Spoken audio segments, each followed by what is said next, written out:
napenda kutumia nafasi hii kuwatakieni nyote heri nyingi sana kwa mwaka mpya 2026.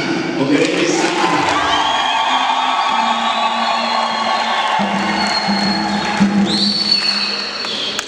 Kama tulivyosali kumwomba Mungu mwaka wa furaha, mwaka wa amani, mwaka wa mapendo, mwaka wa matumaini kwa kila mmoja binafsi, kama jamii, kama kanisa, kama taifa, ili kwenda mwana katika maisha tukiongozwa na Kristo mwenyewe ambaye ndiye mwana, ndiye nuru katika neno la nuru kweli katika mwaka huu.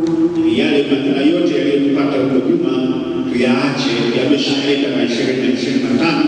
Tuingie mwaka huu uwe wa mapendo zaidi, na kila mmoja aseme mimi nitajaribu ninavyoweza kujenga mapendo, nianze na familia, lakini pia na jirani, ili tunapokwenda tunaweza kwa namna hiyo tukasogeza hiyo imani, mapendo, imani kila mmoja wetu, na sisi sote tutaweza kuishi kwa amani. Napenda kwa neno la asante. Nipende kuwashukuru kwa namna pekee paroko hapa kwa kuratibu misa hii. Ni washukuru wamama wetu, asanteni sana kwa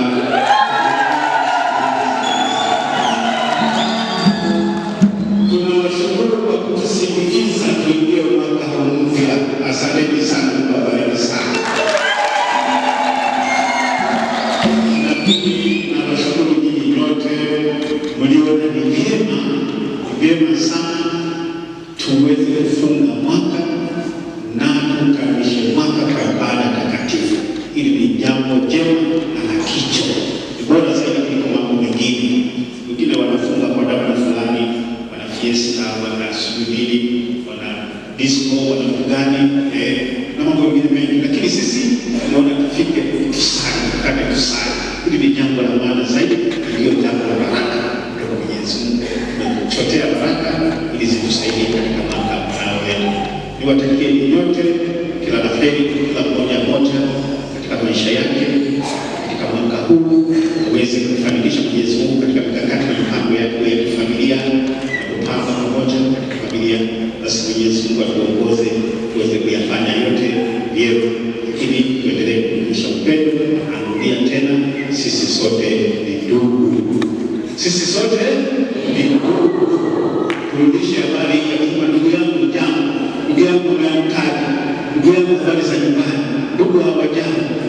Turudishe sisi sote ni ndugu, na tuende na wimbo huo kwamba sisi sote ni ndugu. Na Mwenyezi Mungu awabariki sana. Asanteni sana na heri sana kwa mwaka mpya.